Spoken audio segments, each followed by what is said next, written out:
नाही ते भाजी इथली आहे ती दिवे घाटाच्या अलीकडे शेवळ टमाटो गवार भेंडी काय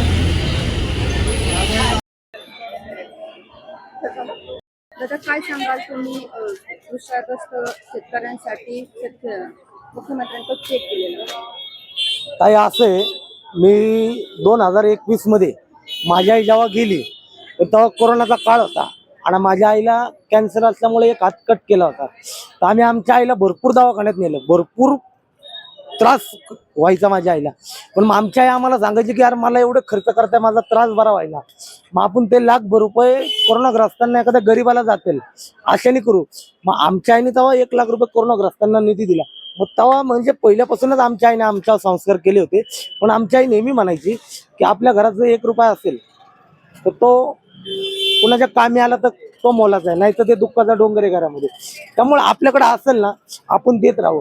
त्यामुळं आम्ही आमच्या आईकडूनच हे शिकलो की आपण फक्त देण्याकरताच आहे. तुम्ही चेक दिलेला आहे. तुम्ही किती वर्षापासून काम करत आहात आणि कुठलं गाव? माझं गाव बारामती आहे, माझा जन्म पुण्यातला आहे. माझी आई लग्नाच्या आधीपासून भाजी विकत होती इथं. गेली आमची 3री पिढी आहे, 40 वर्ष आले. तर माझा जन्मच इथं असा झाला की मी आईच्या पोटात असताना आईला इथं कळा मारल्या, तर माझं इथं मागं कमलाबाई गोडबोलेला जन्म झाला.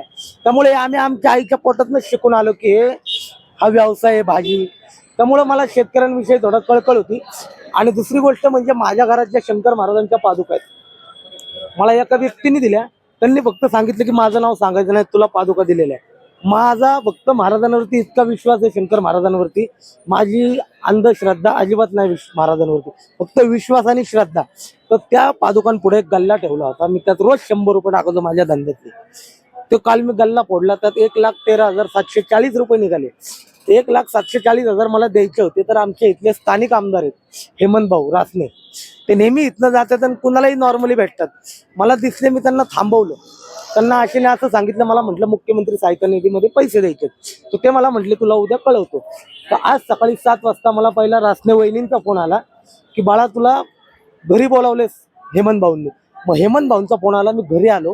हेमंत भाऊंनी मला गाडीवर बसवलं, सर्किट हाऊसला नेलं जिथं फडणवीस होते. हेमंत भाऊ पुढे जाताना मला एवढंही म्हटले बाळा तुझे पैसे तुझ्या हातानेच दे.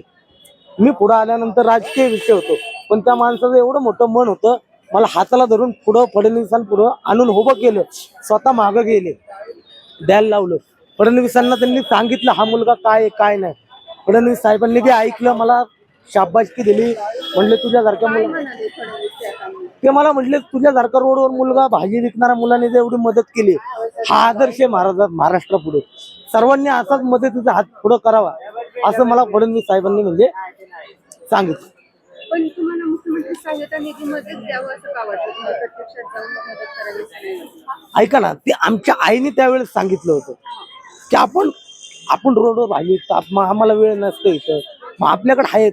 आणि हे सरकार आहे आपलं, केलं महाराष्ट्राचं, कुठं महाराष्ट्राच्या बाहेरचं सरकार होतं, हे आपलेच आहेत ना, आपणच निवडून दिलेले आहेत. मग मला असं वाटलं बाबा फडणवीस साहेब तिथपर्यंत पोहोचवतील.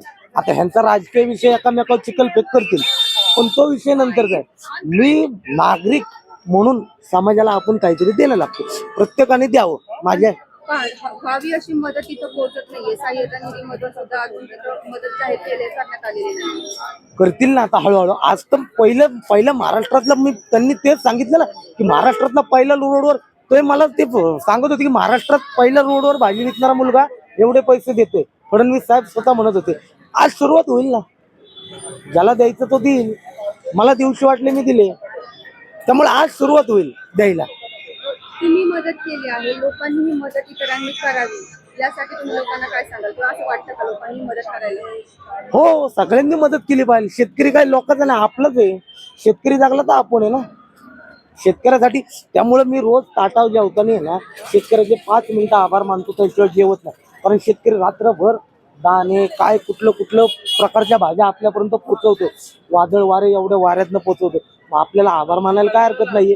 2 मिनिटं हात जोडले शेतकऱ्यापर्यंत आपली पॉझिटिव्ह एनर्जी जाते. त्यामुळे मी शेतकऱ्याचे नेहमी आभार मानतो. आणि शिवाजी महाराजांचं वाक्य एक आहे बघा, लाख मेले तरी चालतात पण लाखांचा पोशिंदा जगला पाहिजे.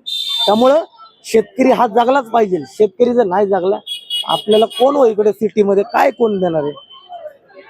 माझं त्याकरता शेतकऱ्यांविषयी एक तळतळे. मी शेतकऱ्यांचं दुःख जवळ न बघितलेले त्यामुळं. आणि हे जे पूर म्हणता ना, मी बिबवाडीत राहिलाय. 5 वर्षापूर्वी आमच्या ते कात्रज तलावाचं पाणी घरात आलतं. 8 दिवस आमच्या नाकीनं आलतं, वासाने ह्यानी त्यांनी. आम्ही सिटीत राहून जाणीव आहे हो हो हो एवढं छाती इतकं पाणी होतं माझ्या घरामध्ये. ते गाळ काढून आणि ह्यानी त्यांनीच आमचं डोकं बंद पडलं होतं. मग म्हटलं तर शेतकरी काय करेल. मला 8 दिवस इतका त्रास झाला, तर शेतकऱ्याचं काय होत असेल ह्या गोष्टीची खरंच जाणीव आहे.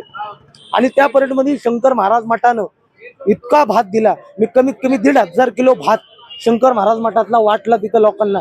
शंकर महाराजांचा प्रसाद. शंकर महाराजांवरती संपूर्ण पुण्याचा इतका विश्वास आहे. शंकर महाराज खरंच प्रत्येक भक्ताच्या हाकेला धावणारा बाबा आहे. तुम्ही स्वतः मदत केली, इतरांनी मदत करायला हवी यासाठी काय? हो, सगळ्यांनी केली पाहिजे. प्रत्येकाच्या खिशात 100-200 तर निघतात. असे व्यसनात इकडं घालत तिकडं घालवतात, फालतू घालवतात. प्रत्येक माणसाने 2 रुपये जरी काढून दिले ना, 2 कोटी रुपये होतील तिथं.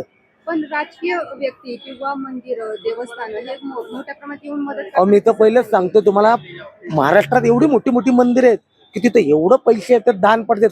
लोक काय करतात माहिती का, देवाचं घेतात आणि देवालाच देतात. तुम्हाला कुठलाच देव मला सांगा की माझ्या गल्ल्यात आणून टाक म्हटलं पैसे. मी तर असं म्हणतोय, आतापासून आहे ना इथनं पुढं असे 2 पेट्या मंदिरा पुढे उभ्या करायच्या ना, की एक पेटी दिनदुबळ्यांना, गरिबांना, दवाखान्याला, ह्या लोकांसाठी एक गल्ला आणि देवाचा एक गल्ला. कुठला गल्ला भरतोय आपण बघूया. माझं असं म्हणणं आहे, जो या आपत्तीग्रस्त दुःख जे दवाखान्याला लागतात ना, हा गल्ला पहिला भरेल बघा. तुम्हाला जर तिथे जाऊन लोकांना मदत करायचा चान्स भेटला किंवा मुख्यमंत्र्यांनी तुम्हाला सांगितलं की तुम्ही बरोबर चाला, तर तुम्ही जाणार का? हो, जाईल ना. त्याला काय, मग आपण जायचं त्यांच्या थोडं दुःखात. ऐका ना, दुःख वाटलं ना कमी होतं, आनंद दिल्याने वाढत राहतो. त्यामुळे आपण त्यांच्या दुःखात गेलो ना, त्यांच्याशी 4 गोष्टी शेअर केल्या ना, ते बी जरा शांत होते. त्यामुळे मला जर म्हटले ना चला, मी जाईल तिकडं, काय हरकत नाही. माझा भाऊ एक दिवस माझा धंदा बघेल. तुमचं गाव कुठलं? माझं गाव बारामती. बारामतीत लाकडी लिंबोडी. इथं किती वर्षापासून तुमची शेती आहे का गावात? हो, गावाला शेती आहे ना. ते आमचे माझ्या आईचे जे मामा आहेत ना, काशीनाथ वनवे सर, ते आमचं बघतात शेती. स्वतः शेतकरी आहे. हो, आमच्या गावाला शेती आहे ना. हो, आमचे करतात ना घरात. आमच्या मामांचा मुलगा आहे समीर वनवे, तो बघतो आमची शेती.